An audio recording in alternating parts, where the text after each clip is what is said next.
Hello and welcome to another Daily Muppet. On this Tuesday, 1st of July, we move into the real phase of the transfer window where we do expect things to really heat up across the board, and they certainly have to. 6 days out, 5 days out from returning to training. Some things need to start moving. Some things definitely need to start moving. Obviously, Mbeumo being one of them. Talk about that in a second.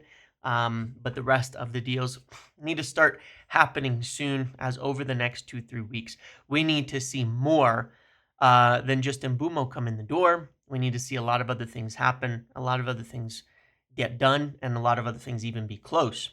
So let's get right into it because there is some interesting news today, including, of course, what came out yesterday that I want to discuss a bit more, the Ollie Watkins, which should be not a huge surprise if you've been following over the last few weeks. Ollie Watkins, someone I've been talking about a lot recently.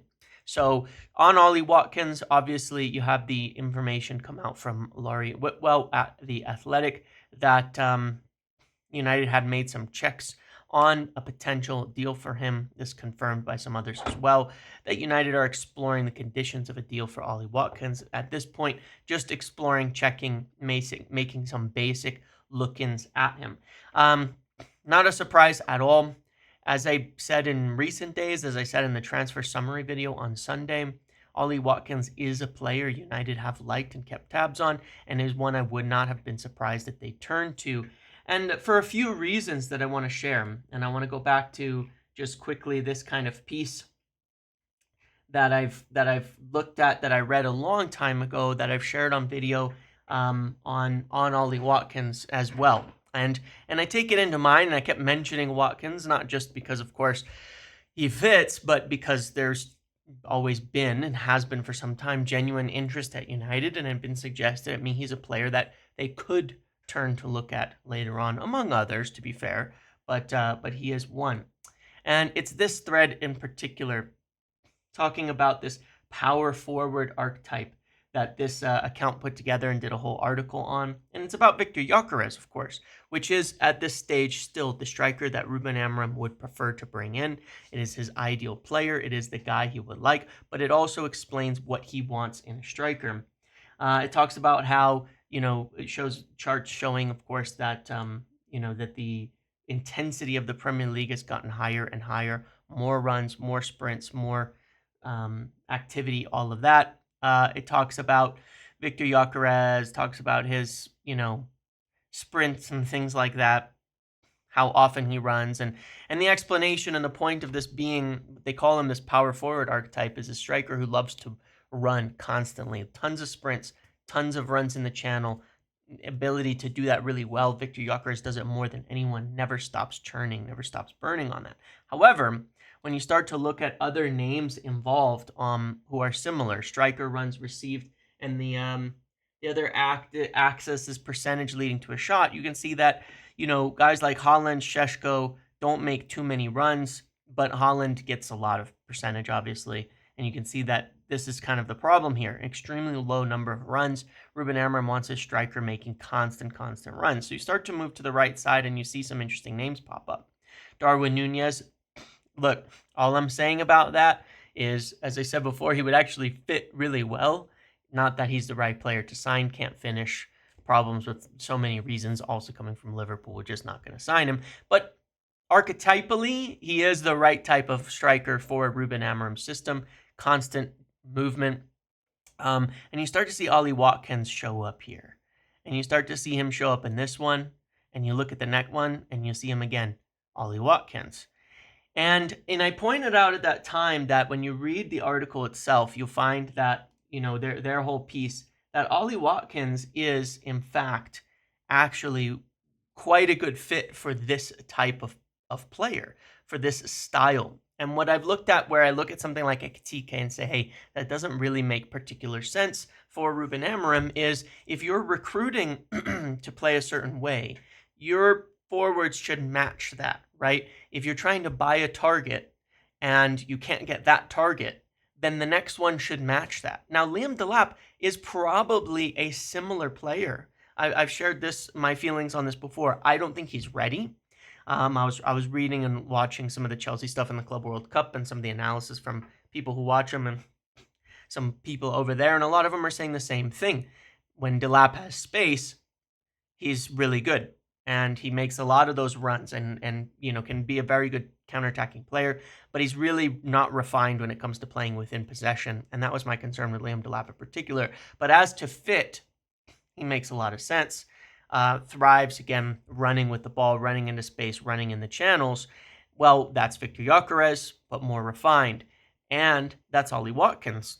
Ollie Watkins is no slouch at other aspects of his game too, but he has shown over his career and by the numbers that he is a striker who will run the channels constantly, regularly, and with tons and tons of effort. And I think that that's very, very important to note with him as to why he's the right type of player for us, and why he would fit in terms of profile, where if you're wanting something, you get the same type. And so if you're wanting a striker who's going to make those runs constantly, who's going to do that constantly, then I think he's a very good alternative choice to that.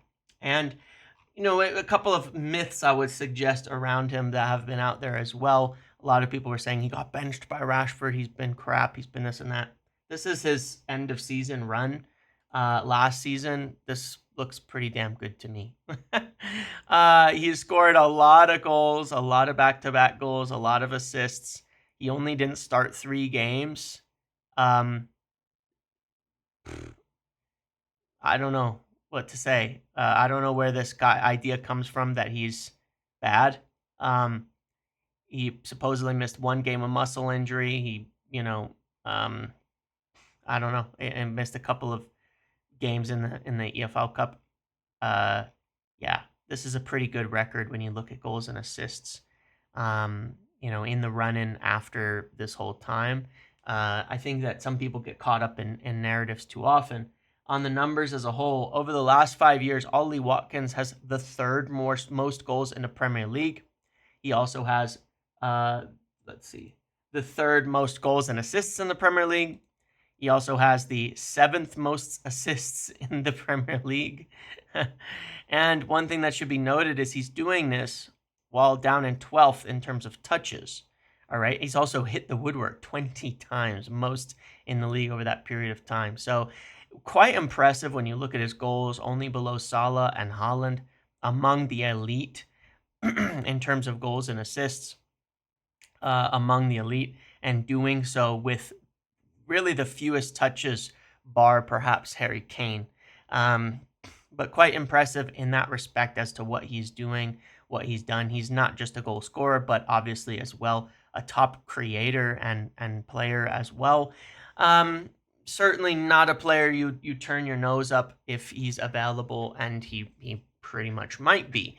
So I think it would be an instantly good player to bring in, a very good, successful idea. One that obviously, if you can get the better option in him, slightly younger, maybe a bit more prolific in this respect in Victor Gyökeres, then of course that would be the ideal plan.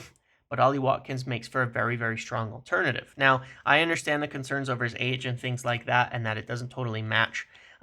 Thing to note is that he's quite literally never been injured in his career, which is insane when you think about it. While playing in the Premier League during the whole time, the league transition is instant. The immediate benefits of him playing will be there. United are a Premier League team next season. No Europe to speak of, no Europe to play, 1 game a week.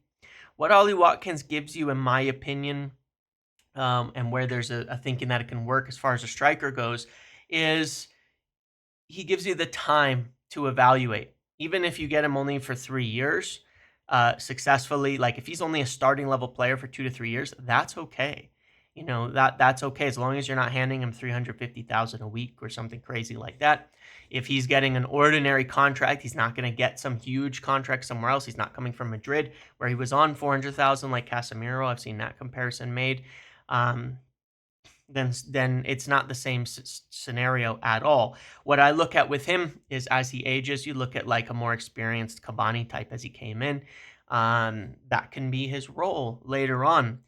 Ollie Watkins doesn't stop you from buying a striker and again in the next couple of years and making him your rotational or backup option as he gets older. That's what should have happened to Casemiro, but the problem was he was on 350,000 a week. So that won't happen. That's not how this group operate. That's not how this leadership operate, and that will essentially change the whole discussion from what you might have seen before, and it doesn't make it like that. So for now, United making checks on the different strikers, as I shared on the kind of the summary on Sunday. Wait out the situation a bit, see what develops on Gyökeres, see what develops on Ekitike, though again, I will play that down as Liverpool are pushing pretty hard on it. And it's been said time and time again, we're not going to come anywhere close to the price. The Gyökeres thing is still super complicated too, mind you. So I'm not saying we're going to get that.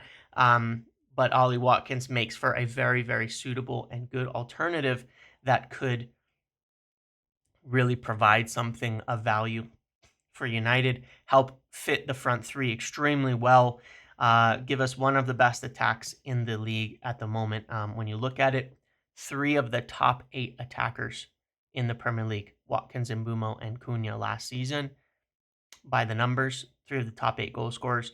That's better than anybody else has got in that respect. So certainly would help and solve the goal issue. The cost will be obviously a factor in this. Once United have made some sales, we'll get to that. Once United have seen what happens with some of these other things, then obviously they'll know what they can actually do or not do with Ollie Watkins, what his price will be, and what shows up. The other thing that could play in their favor there is if Aston Villa are interested in Alejandro Garnacho, as we've kind of discussed and is rumored, then is there a potential here where both clubs help each other out from a PSR perspective? A good fee for Alejandro Garnacho, a good fee for Ollie Watkins gives clubs a lot more breathing room and benefit on profit sales there. So there could be a deal there that works for everybody come time. So something to keep in mind and explore that I think within the next couple of weeks will start to become more of a concrete option, especially as we move into post-sales. On Jadon Sancho, Juventus continue to push pretty hard on this. It was confirmed, I think, today by Sky Sports as well that Juventus are in talks. As I said, United are expecting some kind of offer to come in shortly.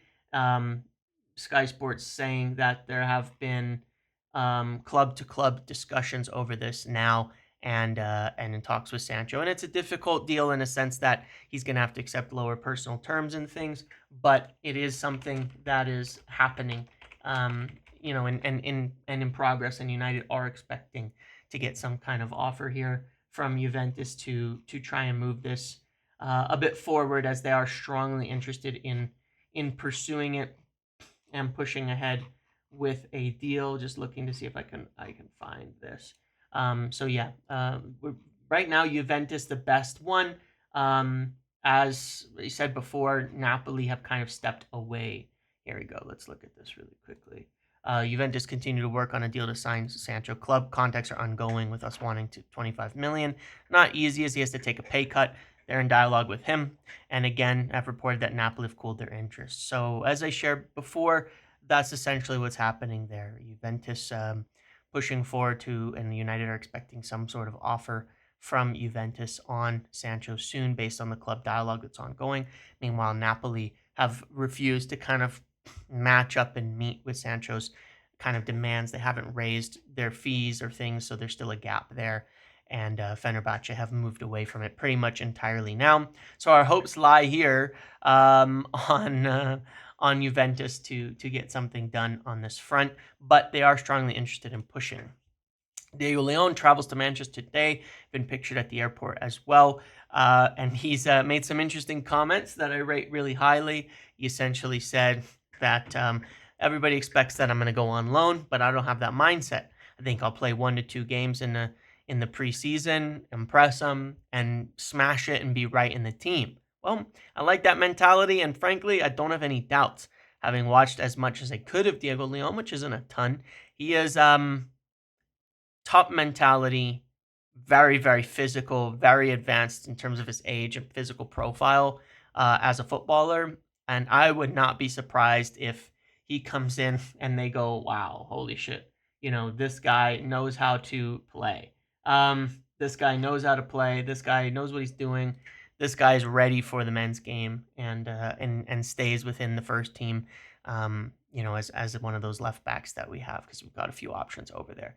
But we'll have to see, and I'm really quite interested to see what happens with him. Obviously, we'll get an announcement. We'll get an announcement on him finally soon, and a formal one after he travels. So sometime this week we will get that, and then we'll see what happens in preseason with him. But I am quite excited about the idea of it. I think that another really strong, pacey, physical fullback, wingback type of player is good, and we'll see what happens. And it's a low risk signing, so not pinning massive hopes on him or something, but I quite like the deal in itself. On Bryan Mbeumo, I think as I shared on Sunday, I don't know, Sunday or Saturday, whenever I did the last thing, before the podcast, that this one is moving. United have maintained pretty constant and direct dialogue with Brentford every day the last few days, and it's still expected that a final kind of bid and agreement will be coming soon. That is the expectation. That is what they want to do. I'd be surprised if we don't hear something today or tomorrow on this. Really surprised. Then I'll start to worry, because there's a lot of optimism of wrapping the deal up this week and pushing things through. So if not, then yeah, I'll start to worry about this one for sure. It needs to happen this week, and the expectation is that that they would be able to reach agreement this week. So I haven't heard anything to say that isn't the case. That isn't the case, that there isn't something happening soon, or that a new offer isn't expected, because it is shortly. But yeah, let's see it. I want to see that offer come through and this full agreement reached. So hopefully we do very soon. But all I've heard still is the optimism over getting it done, the focus on getting it done this week and having him be ready for training. So far, nothing to indicate a setback in that. So let's see what comes out today, tomorrow. I am frankly a little surprised it haven't quite got there yet, but it's July 1st. Let's see what happens today and tomorrow on this. Really, it's been a weird one. It's definitely been a weird one. Obviously, I think Brentford holding out as much as possible and United holding out as much as possible, but they really should be quite close to getting something done here, and they need to. They cannot go into preseason without Mbeumo coming to training and being a part of this next week. He's got to be there. We need the players. We need the players bad. And this one will really affect the way that we line up, how we play in the front three, how we play at wingback, where Bruno plays, even in preseason and training and all that. Even though, the first week is a lot of fitness and basic stuff, it really does matter. Ruben Amorim needs to have his options in place. In terms of sales, otherwise, again, I can only say there's been more and more dialogue on Betis and Antony. It's after July 1st, so I'd expect that fairly soon something starts to move on that. There's a pretty constant club-to-club contact there. There's some talk of different interest in Rashford from other clubs, but kind of still waiting on Barcelona, seeing how they wrap up Nico Williams, seeing how they sort out the registration issues. So I think that one will drag a bit. Then I think we're going to explore a bit more the conditions on Garnacho. There's still a small chance, apparently, that Chelsea might look to him, but nobody really knows on that front at the moment. Keeping an eye on Aston Villa. Should United engage in that, it may be something where they encourage something with Garnacho there as a part of it, because the interest from Villa has been there. On Rasmus Højlund, as I nothing really to update on that front, as I understand that there's still interest from Inter as of now, but we will see. So those are necessary, again, after Mbeumo, and it's kind of funny because you look at the reports, the thing from The Athletic and Laurie and all of that, and it's like, well, the full focus is just getting Mbeumo done, then we're selling, and we're still exploring strikers. Well, yeah, we're exploring everything. We're exploring the strikers. We're exploring the other conditions. We're lining up other deals. So Mbeumo just needs to get over the line now, and that's the main thing that has to happen. I do think we will see some of the sales start to move a bit. Offer from some sort of offer from Juventus ideally will be coming soon based on the talks that have happened. Another sort of offer from Betis on Antony should be coming soon as well. The other ones could take a little more time, but again, I believe Sancho and Antony is enough that we'll start to act on our other business. So hopefully this week, in the next 5 to 7 days, we're gonna hear a lot more on that, as those are pretty active discussions. So there's a lot of discussions going on at once. It's not one thing at a time. It is Mbeumo, it is Antony, it is Sancho, it is exploring striker options, it is exploring keeper options, it is exploring potentially midfield options all at once, so that they're prepared. But we do need things to shake now, we do need things to shake loose on all of this. So starting with Mbeumo, that has to happen this week, and then we need to start seeing these sale offers come through, and things start to move. So, but I am very excited by the concept of Watkins as a reasonable alternative that we could do in the striker department.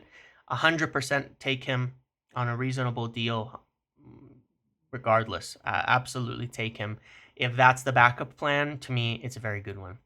And one that, again, buys us time, allows Watkins potentially transition into a backup role. Maybe Cheeto Obi's ready by then. Maybe Enzo Kanabuyak is ready by then, in a couple of years. Who knows? So maybe we have to buy. Maybe we don't after Watkins. We will see.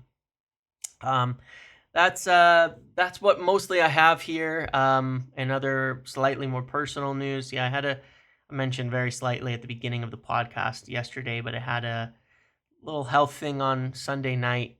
Ended up in hospital just from dehydration, and something that happens when you get too dehydrated. And it was certainly one of the most painful experiences of my life.